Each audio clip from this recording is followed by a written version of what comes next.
Good morning guys. आज हम लोग पढ़ने वाले हैं 29 जुलाई की करंट अफेयर। उससे पहले हम लोग कल के क्वेश्चन का रिवीजन करेंगे। तो देखते हैं हमारा कल का पहला क्वेश्चन क्या है। पहला क्वेश्चन हमारा, किस राज्य ने स्टार्टअप, ई कॉमर्स और अन्य कंपनियों को बढ़ावा देने के लिए डिजिटल इकोनॉमी मिशन को मंजूरी दिया है? तो ये किसने किया है? कर्नाटक ने किया है। ठीक है।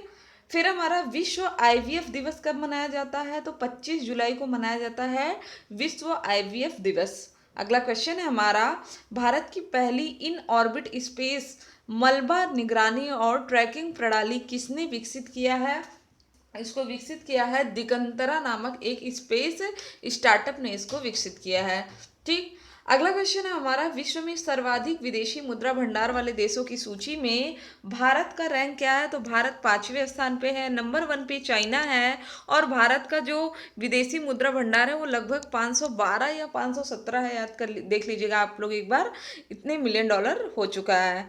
फिर हमारा, संयुक्त राष्ट्र के किस संगठन द्वारा नवीनतम वैश्विक वन संसाधन मूल्यांकन जारी किया गया है? तो खाद्य एवं कृषि संगठन के द्वारा इसको जारी किया गया है। बात आती है कि इसमें टॉप 10 देशों में भारत की रैंक क्या है? तो भारत तीसरे स्थान पे है। तो कंफ्यूज मत होइएगा, विदेशी मुद्रा भंडार के मामले में 5वें स्थान पे, वैश्विक वन संसाधन मूल्यांकन के मामले में तीसरे स्थान पे है भारत। अगला है हमारा, राष्ट्रीय डेयरी विकास बोर्ड की हनी टेस्टिंग लेबोरेटरी का उद्घाटन किस राज्य में किया गया है? तो गुजरात में इसका उद्घाटन किया गया है। अगला क्वेश्चन है हमारा कि नौवहन मंत्रालय द्वारा कितने समय के लिए जलमार्ग के उपयोग शुल्क को समाप्त किया गया है? तो 3 साल के लिए इसको समाप्त किया गया है।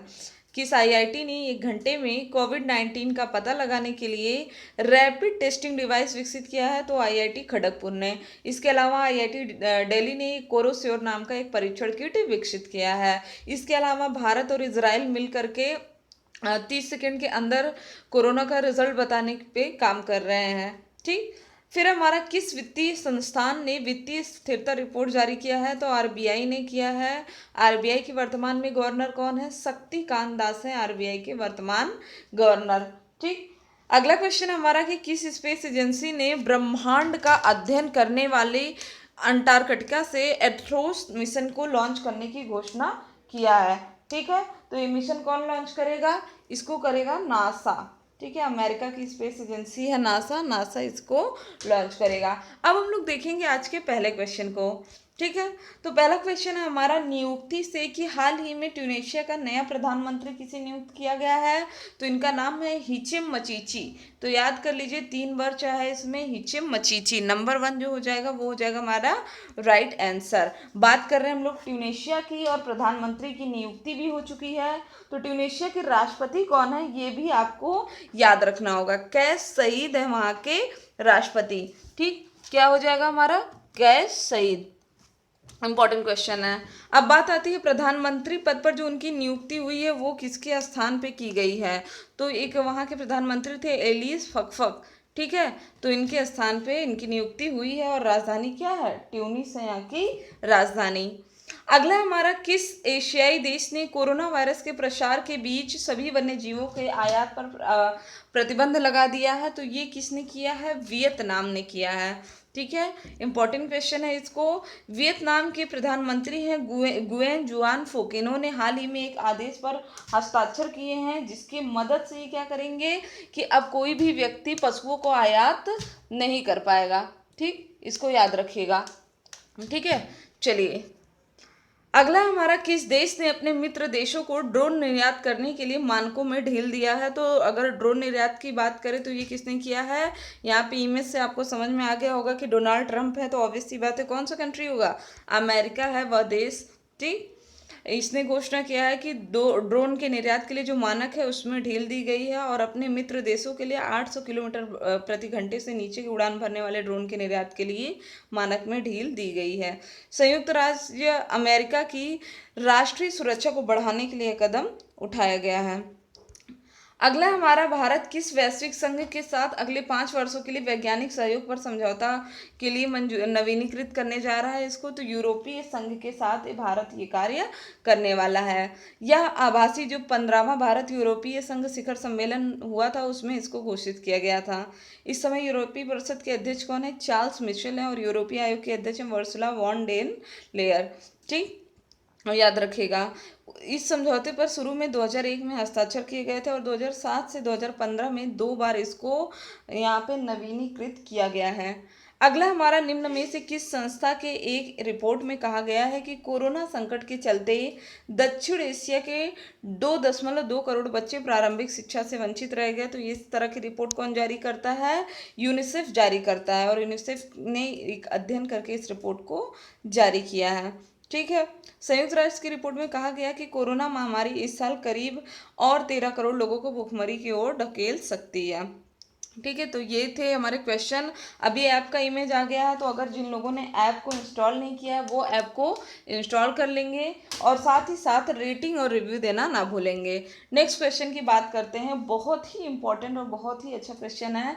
ठीक है, डॉक्टर एपीजे अब्दुल कलाम की पुण्यतिथि कब मनाई गई है? तो 27 जुलाई, जैसा कि आप सभी लोगों को पता है 27 जुलाई को इनकी पुण्यतिथि मनाई गई है। ये एक ऐसे महान व्यक्ति थे जो कि भारत में इनका जन्म हुआ, भारत के लिए इन्होंने रिसर्च किया, कार्य किया, राष्ट्रपति रहे, और इनकी मृत्यु भी भारत में। लेकिन तो होता क्या है कि जब इतना नॉलेज हो जाता है तो लोग क्या प्रेफर करते हैं?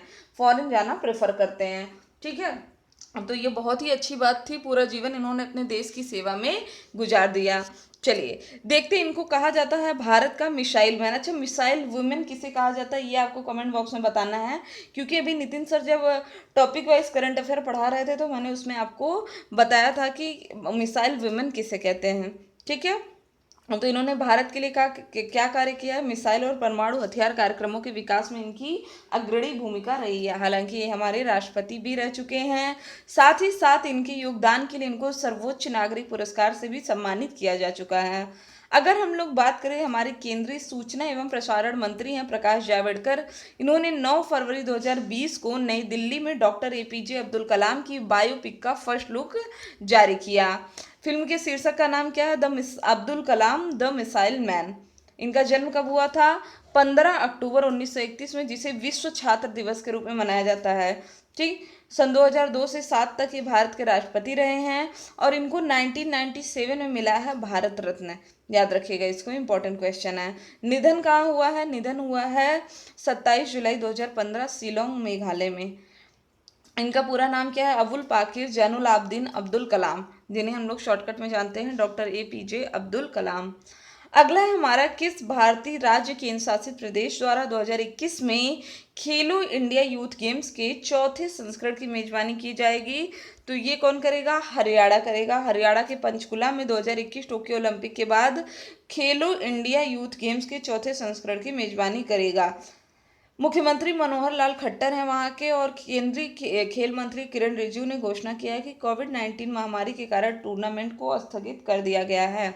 इसमें 10,000 से अधिक खिलाड़ी के साथ सभी राज्यों द्वारा भाग लिया जाएगा। अगला हमारा कि केंद्रीय रिजर्व पुलिस बल स्थापना दिवस कब मनाया गया है?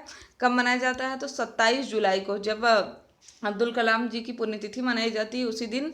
और इस बार 2020 में 82वां स्थापना दिवस मनाया गया है। स्थापना कब हुई थी? 1939 को क्राउन रिप्रेजेंटेटिव पुलिस के रूप में की गई थी। बाद में 28 दिसंबर 1949 को सीआरपीएफ नियमन पर इसका नाम बदल करके केंद्रीय रिजर्व पुलिस बल कर दिया गया।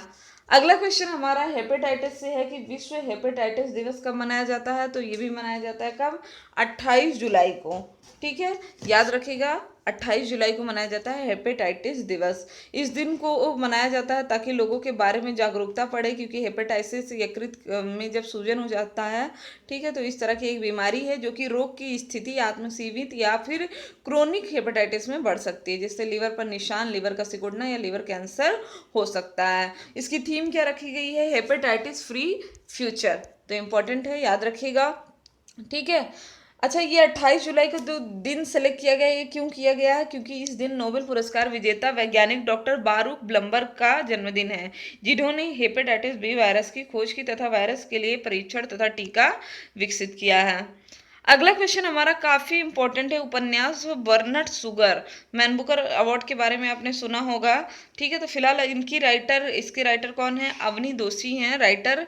और अभी जो 13 लेखकों की सूची है 2020 के बुकर पुरस्कार के लिए, उनमें इनको शामिल किया गया। ये दुबई में रहने वाली भारतीय मूल की लेखिका हैं अवनी दोषी।